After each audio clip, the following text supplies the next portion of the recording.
अस्सलाम वालेकुम, welcome back to my kitchen garden. बहुत सारे फ्रेंड्स हैं जिन्होंने मुझे अक्सर ही पूछा है, क्योंकि जब मैं वीडियो डालती हूँ मेरे पॉट्स के अंदर उनको किचन वेस्ट नज़र आता है, तो उन्होंने मुझसे पूछा कि क्या हम डायरेक्ट जो है वो किचन का वेस्ट अपने पॉट्स में डाल सकते हैं। तो आज का वीडियो उसी के आंसर पे है और वीडियो को एंड तक वॉच कीजिएगा। मैं डिटेल से आपसे शेयर कर दूँगी कि मैं किचन वेस्ट को डायरेक्ट अपने पॉट में दो तरह से कैसे इस्तेमाल करती हूँ और इनका मुझे क्या फ़ायदा होता है, नुकसान होता है या नहीं होता है। और अभी तक तो जितनी भी वीडियोस मैंने आपसे शेयर की हैं या जिस तरह से भी मैं इस किचन वेस्ट को यूज़ कर रही हूँ डायरेक्ट ही अपने पॉट में, तो मुझे इसका कोई नुकसान नहीं हुआ है। कभी भी प्लांट को फंगस नहीं लगा है, कभी भी जो है आप कहें कि जो किचन का वेस्ट है उसने मेरे प्लांट्स को डैमेज नहीं किया है। मैंने एक वीडियो डाला था काफ़ी टाइम पहले, उसमें भी मैंने आपसे शेयर किया था कि आप जो किचन का वेस्ट है, बजाय इसके कि आप उसकी अलग से खाद बना रहे हो या फिर लिक्विड खाद बना रहे हो, उसको डायरेक्ट आप कैसे इस्तेमाल करें अपने गार्डन में कि आपके पौधों को उसका जल्द फ़ायदा मिलना शुरू हो जाए। तो जिस तरह से मैं डालती हूँ, इस तरह से आपके प्लांट्स को ना बहुत जल्दी फ़ायदा मिलना शुरू हो जाता है और वो खुद ही डिकम्पोज़ होकर फर्टिलाइज़र बनना लग जाता है। यानी कि आप हर पॉट में इस तरह से डालते जाएंगे तो वो हर पॉट में आपका फर्टिलाइज़र जो है वो खुद से ही बनने लग जाएगा। तो मैं मोस्टली इसी तरह से डालती हूँ। तो किचन वेस्ट में फिर मखसूस चीज़ें आ जाती हैं कि आप कौन सी डालें, तो मैं सिर्फ बनाना पील्स हैं, पोटैटो हैं, अनियन है, अंडे के छिलके हैं, बस यही डायरेक्ट डालती हूँ।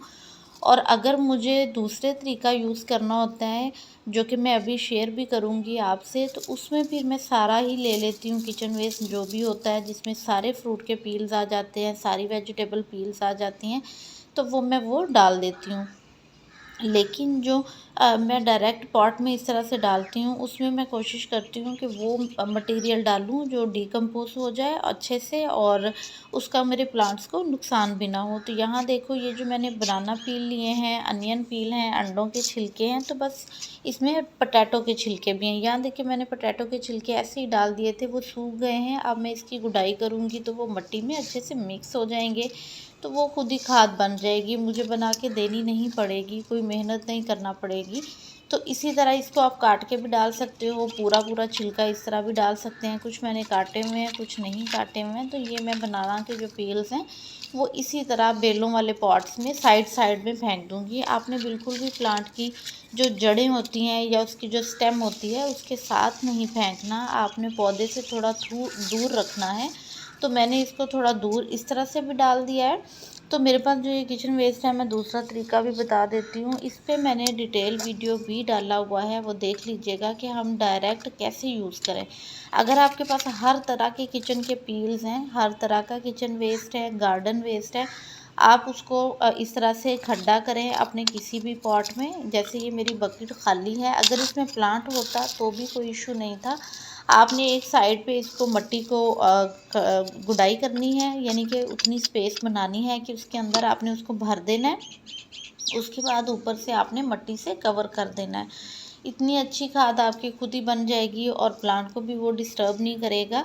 तो अगर आपका प्लांट लगा हुआ है और एक साइड पे जगह खाली है, तो वहाँ आप इस तरह से थोड़ा-थोड़ा किचन वेस्ट जो है ना, वो बहुत ज़्यादा तो नहीं, हाँ, पॉट के हिसाब से आप उसमें डालें, गड्ढा करें और उसमें डालें और उसके बाद उसके ऊपर मिट्टी से कवर कर दें। आपके प्लांट को वो कोई नुकसान नहीं करेगा, बल्कि फ़ायदा ही होगा उसका डायरेक्ट डालने का। तो मैं रूटीन में जो फर्टिलाइज़र्स देती हूँ लिक्विड, वो तो देती ही हूँ, लेकिन साथ में मैं इस तरह से जो मेरे कुछ पील्स रहते हैं किचन के, वो मैं लाके इस तरह से डाल देती हूँ। उसके अलावा अगर आपका कोई पॉट्स जो हैं उनमें प्लांट नहीं है, वो आपके पॉट खाली हैं, तो आप क्या करें, आप जिस तरह से मैंने गड्ढा किया है, उस तरह से आप खाली पॉट की मिट्टी को थोड़ा उठाएँ और उसमें गड्ढा करके उसमें सारे वो पील्स हैं या गार्डन का वेस्ट है, वो सारा डाल के ऊपर से कवर कर दें। तो जब तक आपने उसमें प्लांट लगाना होगा, वो सारा डिकम्पोज़ होके खाद बन जाएगा, तो फिर आप उसमें प्लांट लगा लें, बहुत अच्छा ग्रो होगा। उसमें फिर हमारी मेहनत बच जाती है, हमें बार-बार उसमें खाद नहीं देनी पड़ती। मुझे हमेशा अच्छे रिज़ल्ट मिले हैं, इसीलिए मैं ये चीज़ आपसे शेयर कर रही हूँ। अगर आपको भी अच्छा लगे तो अपने प्लांट्स में इसको यूज़ करके देखिएगा और इनबॉक्स में मुझे ज़रूर बताइएगा कि आपको इसके क्या रिज़ल्ट्स मिले हैं।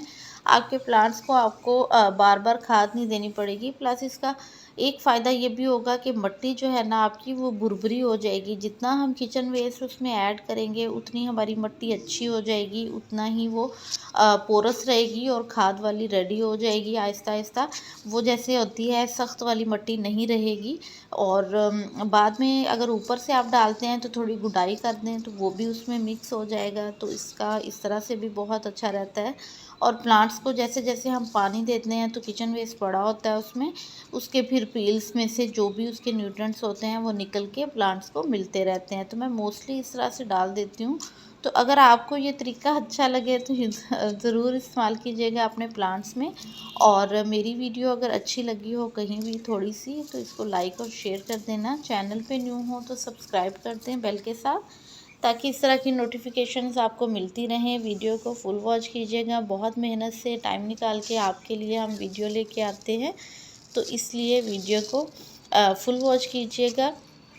यहाँ देखिए ये काफ़ी सारे इसमें फ्रूट्स आ रहे थे बट येलो हो रहे हैं क्योंकि इनकी पोलिनेशन नहीं हो पा रही है, क्योंकि मेल फ्लावर आ ही नहीं रहा, इसलिए मैं इनको निकाल रही हूँ। तो ये भी ऐसे ही मैं पॉट्स में रख देती हूँ, खुद ही डिकम्पोज हो जाते हैं, पॉट में चले जाते हैं। गर्मी है तो जल्दी हो जाते हैं, सर्दियों में उतनी जल्दी नहीं होते हैं, इस बात का थोड़ा ध्यान रखिएगा।